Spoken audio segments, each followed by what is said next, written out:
My name is Chekai Musa. I'm the current president of the Ford Kenya National Youth League. We are here with an objective of standing in solidarity with the CS for Health, Madam Deborah, who is a member of the party, Ford Kenya. She is the current CS for Health.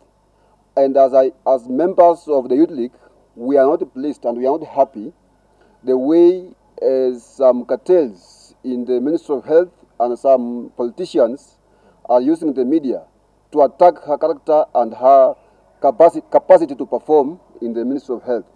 Chiveli William, kiongozi wa vijana katika jimbo la Bungoma katika chama cha Ford Kenya. Tuko hapa tukiwa kauli moja ya vijana wa chama cha Ford Kenya, tukiwa chini ya kiongozi wetu Musa Chekai ambaye ndiye president wetu katika chama cha Ford Kenya Kenya mzima.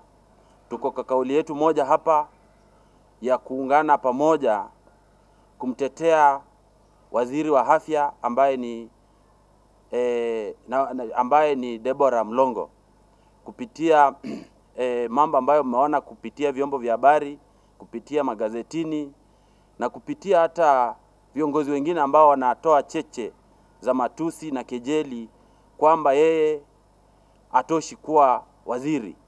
Sisi kama vijana tunataka kutoa tu ilani kwamba sisi tunatetea Deborah kwa sababu tunajua kwamba Deborah Mlongo ana weledi na ana uwezo wa kuendesha hiyo wizara ya afya.